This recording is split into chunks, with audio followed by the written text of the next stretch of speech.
I haven't been able to stop thinking about you since that night in the break room. I'm saying I've been making excuses to put you on my surgical teams. I'm saying that for the first time in years, someone has made me question whether being careful is the same as being alive. The fluorescent lights of St. Mary's Hospital hummed as Dr. Sarah Chen pushed through the emergency department doors at 11 p.m., her third week on night shifts. "Chen, we've got a multi-vehicle accident coming in," called Nurse Jessica. "Dr. Hayes wants to see you in her office first." Sarah's pulse quickened at the mention of Victoria Hayes, chief of surgery.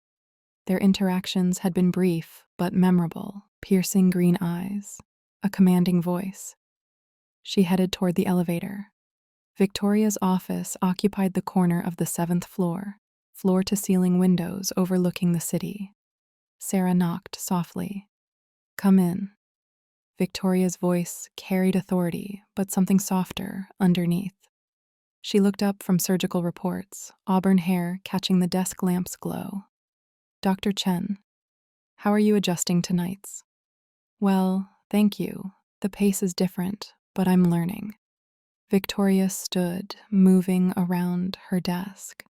"The accident victims. One will need immediate surgery. I want you to assist."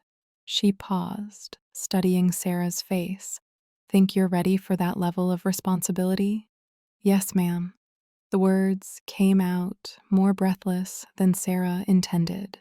Under harsh surgical lights, Sarah watched Victoria work with artistry that took her breath away. Each movement was deliberate, confident. "Suction," Victoria commanded. Sarah complied, their hands brushing as she adjusted the instrument. The contact was brief but electric. "Good," Victoria murmured, their eyes meeting briefly over their masks. "Your hands are steady." That's rare in someone so young. The compliment warmed Sarah more than it should have. She found herself leaning slightly closer. 3 hours later, they emerged from surgery successful. Victoria pulled off her surgical cap, hair falling in soft waves. Sarah caught herself staring. "Coffee?" Victoria asked, surprising them both. "There's a decent machine on 3. The break room was empty, fluorescent lights casting harsh shadows that somehow made their proximity feel intimate. "You did well tonight," Victoria said, handing Sarah a cup. Their fingers touched during the exchange, lingering too long. "Thank you for the opportunity." Sarah's voice was barely a whisper.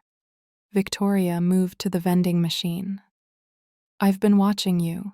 Your technique, your instincts, they're impressive, but this isn't just about surgery, is it?" Sarah felt her cheeks flush. "I'm not sure what you mean." "I think you do. The way you look at me during procedures, the way you volunteer for cases when you know I'll be there." Sarah's cup trembled. "Dr. Hayes, Victoria," she corrected gently. "And for the record, I've been watching you too." The admission sent a thrill through Sarah. Victoria stepped closer, close enough that Sarah could smell her subtle perfume. "This can't happen," Victoria said, but her body language contradicted her words. Her green eyes were dark in the vending machine's glow. "I know," Sarah whispered, but she didn't step back. They stood suspended in a moment that felt eternal and fragile. Approaching footsteps broke the spell as Dr. Webb entered. "Victoria, there you are, the Morrison case files." He handed her a folder, eyes shifting between them. "Thank you, Marcus." Victoria's professional mask slipped back into place. "Dr. Chen, we should review tonight's procedure. My office, 15 minutes." Sarah's apartment felt smaller when she returned at 7 a.m. She'd spent 45 minutes in Victoria's office discussing surgical techniques, but the subtext had been deafening.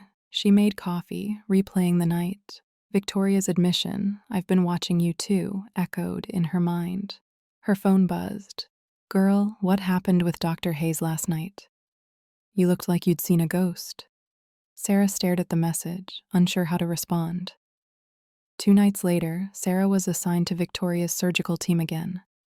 They worked on a complex cardiac procedure for 6 hours.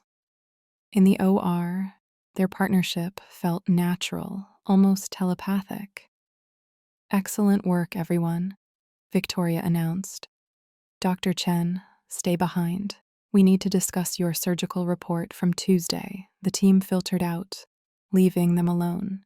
Victoria pulled off her gloves deliberately. "There was no surgical report," Sarah said quietly. "No, there wasn't. But there should have been. You're meticulous with paperwork, except when it involves procedures. We've worked together."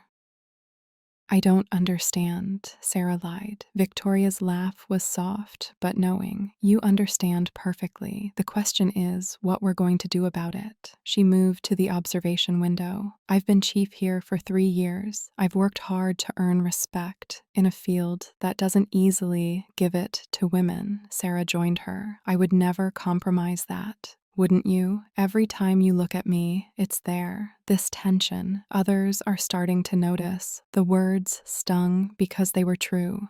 "Maybe I should request a transfer," Sarah said bitterly. "Is that what you want?" Victoria's voice was barely audible. "No." The honesty escaped before Sarah could stop it. "But what I want doesn't matter." "You're right. I could ruin everything for you." Victoria was quiet for a long moment. What if it didn't have to be about ruining anything? What if it could be about building something instead? "What are you saying?" Victoria turned from the window. "I'm saying I haven't been able to stop thinking about you since that night in the break room. I'm saying I've been making excuses to put you on my surgical teams. I'm saying that, for the first time in years, someone has made me question whether being careful is the same as being alive." Sarah's breath caught. "Victoria," she started, but the older woman held up a hand. "I know all the reasons this is impossible. The hospital politics, the professional consequences, the age difference, the power dynamic, but I also know that some risks are worth taking." Before Sarah could respond, Victoria's pager beeped urgently. "Emergency surgery." "We'll have to continue this conversation later." As Victoria rushed toward the door, she paused. "Meet me on the roof at midnight if you want to." Sarah stood alone, heart racing. The invitation was clear, the implications terrifying and thrilling. She looked at her watch. 11:15 p.m. The thought of Victoria waiting made the decision for her. The hospital roof was accessed through a service door. Sarah pushed through at 11:58 p.m., cool night air hitting her face. Victoria was already there, standing at the ledge overlooking the city. "I wasn't sure you'd come," Victoria said without turning. "I wasn't sure either." Sarah approached slowly. The city spread below them, thousands of lights twinkling. "This is where I come when I need to think," Victoria said, finally looking at her. Sarah understood. Up here, they weren't doctor and resident, chief and subordinate. "I've been thinking about what you said," Sarah began. "About risks being worth taking." Victoria moved closer. "And I think you're right. But we need to be smart about this. If we're going to explore whatever this is, we need rules, boundaries." A small smile played at Victoria's lips. "Dr. Chen, are you trying to manage me?" "Someone has to. You're obviously not thinking clearly." "Oh, is that your professional opinion?" Victoria stepped closer, eyes sparkling with playfulness. "My professional opinion is that you're suffering from sleep deprivation and making impulsive decisions." Victoria laughed, a genuine sound that transformed her face. Impulsive? Sarah, I've been agonizing over this for weeks. Weeks? It's been weeks for you too. Since the night you assisted on the Morrison surgery, you had this look of complete concentration. I couldn't stop watching you. Victoria's honesty was disarming. I told myself it was professional interest, but I knew better. So, what are these rules you want to establish? Victoria asked. Sarah took a breath. No contact during work hours unless genuinely professional. No favoritism in surgical assignments. Complete discretion. No one can know. Anything else, Dr. Chen? We take this slowly. I don't want to wake up in 3 months and realize we've destroyed our careers for something that was just physical attraction. Infatuation. Is that what you think this is? Victoria's expression grew serious. Sarah looked at Victoria, really looked at her. The way she stood with quiet confidence, the intelligence in her green eyes. No, Sarah admitted. I don't think that's what this is at all. Victoria reached out slowly. When Sarah didn't pull away, Victoria's fingers brushed against Sarah's cheek, tucking a strand of hair behind her ear. Good, Victoria whispered, because neither do I. The touch was gentle but electric. They stood suspended in possibility, city lights blinking below. This is terrifying, Sarah confessed. The best things usually are. Victoria's thumb traced along Sarah's jawline. But we're surgeons, Sarah. We're trained to work with precision under pressure. We can handle terrifying. Sarah leaned into the touch. Okay, but we stick to the rules. Agreed, though I reserve the right to find loopholes. Sarah found herself laughing. Somehow that doesn't surprise me. Victoria's pager buzzed. Trauma coming in. We should go. As they walked back, Victoria caught Sarah's hand briefly, squeezing once before letting go. It was a promise and a beginning. The next 2 weeks fell into careful rhythm. During work hours, Sarah and Victoria maintained professional distance, but the stolen moments, a brush of fingers, meaningful glances, became precious. You seem different, Jessica observed during a break. Happier, maybe. Sarah tried to keep her expression neutral. I'm adjusting to night shifts better. Jessica studied her. And it has nothing to do with you being on Dr. Hayes' surgical team for every major procedure this month. That's not true, Sarah protested. Sarah, I know the rotation schedules. You're getting assignments that residents with twice your experience would kill for. Is there something going on? The question Sarah had been dreading. Dr. Hayes thinks I have potential. She's mentoring me. Mentoring. Jessica repeated the word skeptically. Sarah's pager buzzed. Emergency surgery. She stood, grateful for the escape. Just be careful, Jessica called. Hospital politics can be brutal, especially for women. The surgery was a complex abdominal procedure. Sarah worked with focused intensity, hyper-aware of Victoria's presence. They moved with practiced synchronization. Excellent work, Victoria said as they finished. Your technique was textbook perfect. The praise warmed Sarah, but she kept her response professional. Thank you, Dr. Hayes. Victoria caught Sarah's eye briefly, a look that said later.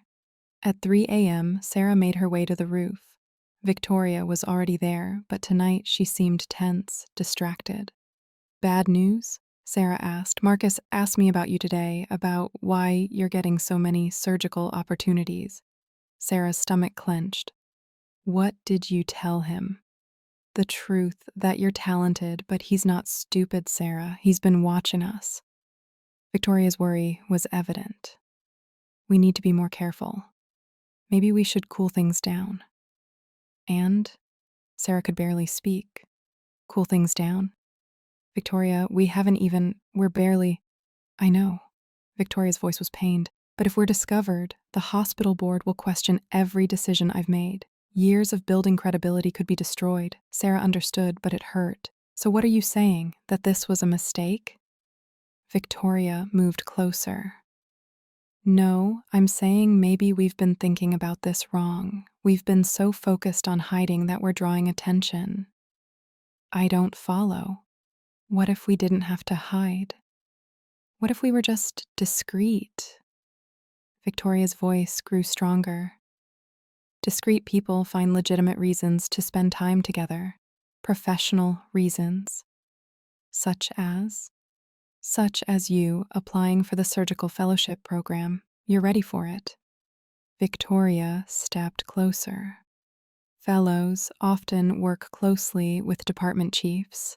Long hours, detailed collaboration. The suggestion was brilliant and terrifying. A fellowship would mean another 2 years here. 2 years of working together daily. Yes, Victoria said softly. It would. 3 weeks later, Sarah sat in Victoria's office for her fellowship interview. Morning sun streamed through the windows. Victoria sat across from her, professional, but Sarah caught the small smile. Your surgical scores are impressive, Dr. Chen. What interests you most about the cardiac surgery fellowship? The precision required. The way cardiac surgery demands both technical skill and intuitive understanding. And the pressure?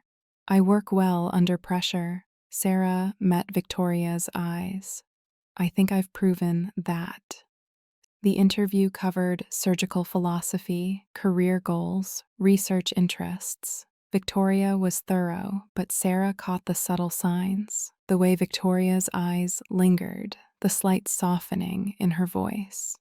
The fellowship requires significant time commitment, Victoria said. 60 to 80-hour weeks, extensive collaboration with your supervising physician. I understand. Good. Because you'd be working very closely with your mentor. Professional boundaries become especially important. The words carried layers of meaning. Of course, I take professional relationships very seriously. That evening, Sarah found Victoria in the library researching surgical techniques. Studying for something specific? Sarah asked. Victoria looked up, surprise settling into pleasure. Minimally invasive techniques for valve repair. There's a conference next month I'm considering. Sarah sat across from her. Mind if I look? I've been reading about valve repair innovations. They spent the next hour reviewing articles, their conversation flowing between professional interest and personal connection. You really should attend that conference, Sarah said as they gathered journals. Victoria's eyebrow arched with amusement. Sarah blushed. I mean, cardiac surgeons in general. Actually, Victoria said carefully, fellows sometimes accompany their mentors to conferences. For educational purposes. The suggestion hung between them, loaded with possibility. Educational purposes, Sarah repeated. Strictly educational, but Victoria's smile suggested otherwise. 2 days later, Sarah received the call. She'd been accepted into the cardiac surgery fellowship program. Victoria would be her primary mentor. She found Victoria in surgery, performing a complex bypass. Sarah scrubbed in and joined the team. Dr. Chen, Victoria said without looking up. I understand congratulations are in order. Thank you, Dr. Hayes. I'm looking forward to learning from the best. Sarah caught the brief moment when Victoria's eyes met hers across the patient, the flash of shared excitement. Later that night, Sarah made her way to the roof one final time as a resident. Victoria was already there. So, Victoria said as Sarah approached, ready for the next phase? Are you asking as my department chief or as... Sarah trailed off. Both. Victoria stepped closer. As your department chief, I should warn you that fellowship is demanding, long hours, high expectations. And as... Victoria's smile was soft and sure. As someone who cares about you, I should tell you that the next 2 years are going to be complicated. We'll be working together daily, traveling to conferences. The professional boundaries will be more important than ever, but they'll also be harder to maintain. Sarah nodded. So we'll have to be very, very discreet. Extremely discreet. Victoria reached out, her fingers brushing against Sarah's hand. Think you can handle that, Dr. Chen? The touch sent warmth racing through Sarah's system. I think, Sarah said, intertwining their fingers briefly before stepping back, that I'm exactly where I'm supposed to be. Victoria's smile lit up the darkness. Good. Because this is just the beginning. As they walked back, Sarah felt the weight of possibility. 2 years of fellowship stretched ahead, 2 years of working beside Victoria, of stolen moments and careful boundaries. It would be complicated and challenging and probably impossible. It would also be worth every risk.